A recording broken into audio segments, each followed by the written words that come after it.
We've got it, Good. Mark. Thank you. Brilliant. Okay, so as Chris said, I currently work within the bread and butter thing. My interest is in using food that would otherwise go to waste within industry and building community resilience models around that. So I will tell you a little bit about the bread and butter thing, but I want to spend most of the time really talking about how there are common issues and common problems around food waste within the industry, and possibly provoke some ideas or thoughts around the questions for later. If you've got a redistribution organisation or a food bank or a charity or a community kitchen, let's talk about how you can actually work on food and food supply. So the Bread and Butter Thing is a charity. We're a CIO, and we have been working for the past 5 years or so now on a community-led program. We like to say we like to try and make life affordable. So we don't deal in crisis like Kate. We're almost like a step above that on what I guess Megan's going to describe as a ladder later. But we basically run food clubs, but we run those food clubs in existing community projects. Those projects can be anything from a primary school to an independent food bank to a community kitchen or even just a community centre.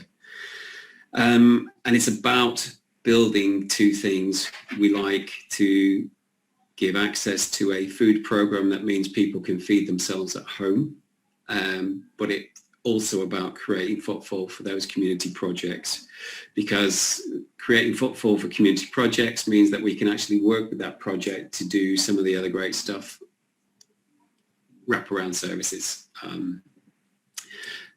health and well-being, debt relief, employability, all those sorts of things. Once you actually start to create some routine in people's lives, is a lot easier when they're used to coming in and out of a community project. So we've got 40 locations across the north of England, nothing in Kirklees at the moment. So Greater Manchester, Teesside and Darlington and the northeast. And we're doing about 2,000 families a week. That's about 100,000 meals a week. And what we do is a kind of B2C model. So we don't, we're not a wholesale redistribution model. And I guess the most common one that people know about that Kate mentioned earlier is the likes of Fair Share. So we don't feed food banks like the Welcome Centre. We go directly with our own food and our own food supply to families in communities in need. So how it works, generally we have a fleet now, I think of 11 or 12 vehicles. They're all refrigerated and some are frozen, and we'll go around factories, distribution centres, sometimes backup store as well, and collect food from our suppliers. And we'll take that food that is surplus food that could possibly otherwise go to waste and use that food in our bags.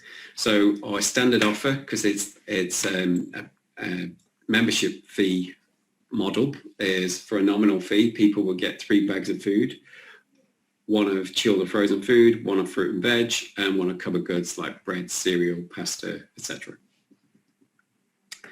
And basically we will do all of that on a pre-ordered basis. So people send us a text message, and so that helps us understand in every location that we go to how many bags we're making and how many volunteers we need. And all of the volunteers come from the communities in which we serve. So a community project that we work with would always be expected to give us 8 to 12 volunteers for 3 hours a week. So then they come along at the end of us taking all the food out of the van and packing it into bags, and our members would come along and collect that food. And that's the point at which they get to engage not only with us, but with the community centre and, more importantly, with each other. During COVID, we saw spikes because we were, like many other food charities, part of the food response for COVID. So like for like in April, we had to grow 460% overnight. So we found that we moved out of our warehouse into an exhibition centre because all of the community centres, as you can imagine, March 23rd, they all closed. We still wanted to continue with a food offer, so we moved into an exhibition centre so that all the volunteers could come to us. We could keep socially distanced. We went from 5,000 square foot to 35,000 square foot, and suddenly everybody had space to work. And we found a lot of furloughed people coming along to help with that cause too, which was fantastic. So that's the bread and butter thing.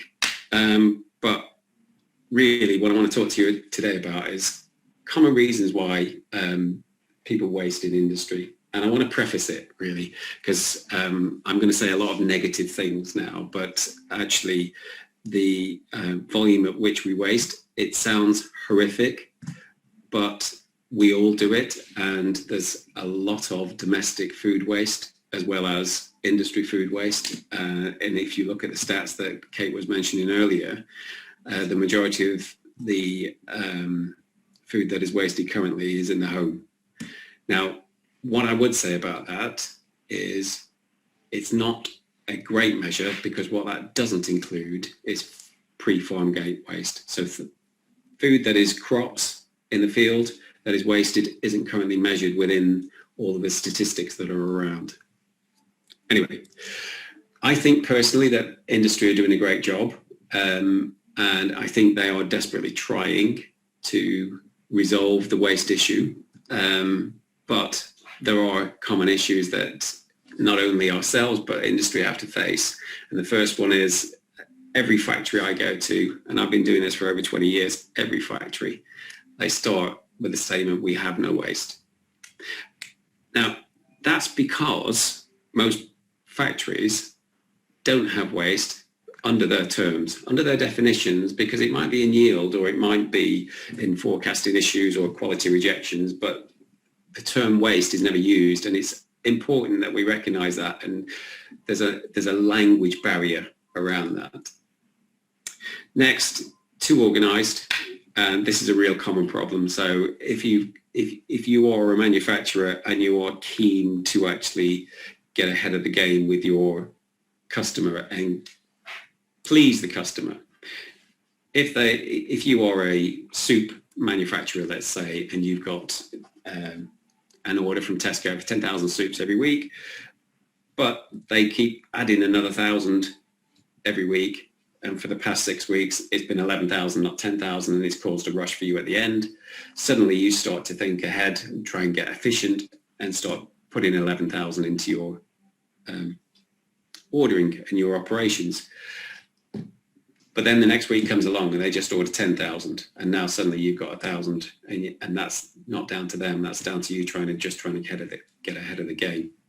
This is also common within farming as well, by the way. So because certain crops have yields that are plus or minus 10, even 20%, sometimes the farmers will add 10 or 20%. Sometimes the buyers will also add 10 or 20% to try and factor it in, and then suddenly you've got best part of 40% waste, because actually if all the perfect storm happens and the yields are 120% and everybody's ordered 120%, you've got a massive amount of waste just by a miscommunication. Rebrands. So Co-op changed their branding 18 months ago. So all the food was in the old brand, that had to go. Promotions, if somebody does a competition, if Christmas, who wants to buy a Christmas product in January? Climate is a great one. So the cauliflowers in August. If we have a hot summer, cauliflowers bloom in August. They need harvesting in August.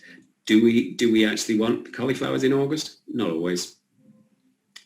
The two common biggies, though, tend to be around planning and forecasting and own label. So I'm going to talk about each one of them in turn, but I think generally I'd like to say there's a lack of ownership of this problem.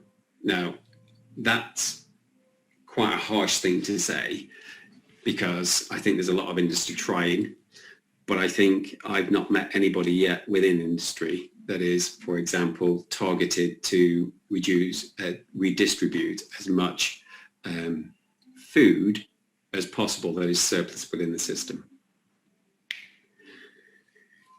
So why don't they redistribute food? Why don't they give it out? Well, they'll say that food charities are hard to deal with. And I would say that actually food industry is quite hard to deal with. It costs more to redistribute than to dispose of. That can be true in the short term, but not in the long term.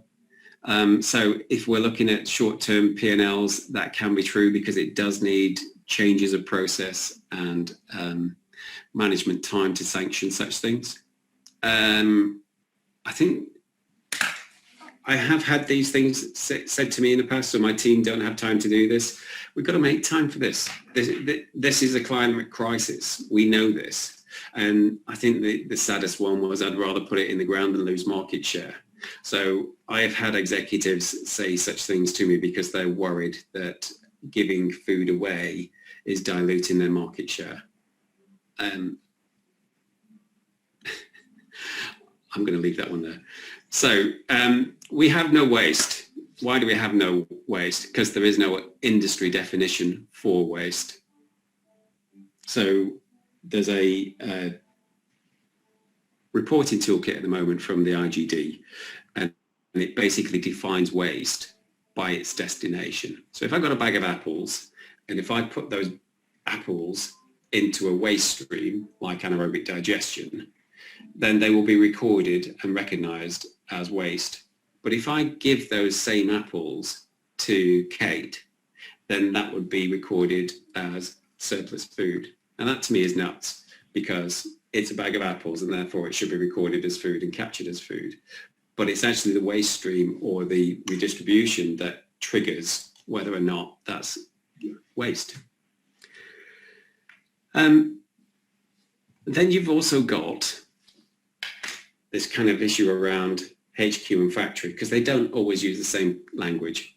Head office and the management teams will talk to everybody, and they will say within industry and within industry bodies, they will use common language. But when you get down into operations and get down into the factories, every factory will act in a different way and call things different things. And you have to go through an education process to actually try and get in and understand that language. And you have to adopt their language. So what we want to do is kind of harmonize that language. That statement at the bottom is key for me, because if you think about it, if organizations don't think they're wasting, they won't engage with us. Quickly talk to you about own label. Own label, what do we mean by own label? If a manufacturer has got a Tesco branded product, that is an own label product. It is a retailer's own label. What's the issue with it? Well, manufacturers make and own the product. And if there are surpluses of that product within their factory, that is owned by the manufacturer. However, they don't own the brand, and that food is produced under license from the retailer. And it is the retailer that imposes restrictions on where that food can go. So, for example, if there was a manufacturer that wanted to give Kate food, and that food was Tesco branded, they would not be allowed to give it to Kate unless they stripped it out of all of the branded packaging. That's crazy. That shouldn't be the same. If Kate's good enough to actually handle food safely, then why couldn't Kate just get that food? So we think there's a real common problem there. So lots of people don't talk about redistribution as a waste reducing model. I think it is, and over the years I've seen this time and again. So this is a typical 12-month timeline, and what we're looking at here is from the date of engagement, you can see that you will get a tonnage, and I'm making up these numbers for illustration purposes, but let's say you get about 90 tons in the first month of food. And what you'll find in those initial months is you get an enthusiasm as people start to understand more of the food that they can actually pass to you. And there's a feel-good factor in this honeymoon period. But then this internal review kicks in, and this tends to be the finance guys saying, why on earth are we giving all of this food out? And there's a visibility to the food because they're redistributing it. Now that in my world is a good thing, because suddenly they're doing quality audits and they're trying to get to the point to say, why are we doing this? You get this great big dip dive of tightening the processes so that they waste less and less, and then they realize that they've gone too far, they're spending too much time actually trying to save money, and then it normalizes over the end of the period. But what you can see is you get a 30 to 50% reduction in surplus food created out of that relationship for redistribution. And that's a really positive thing. So I'm sorry, I've tried to probably cram too much in there, but please do get in touch if you've got any questions. Cheers.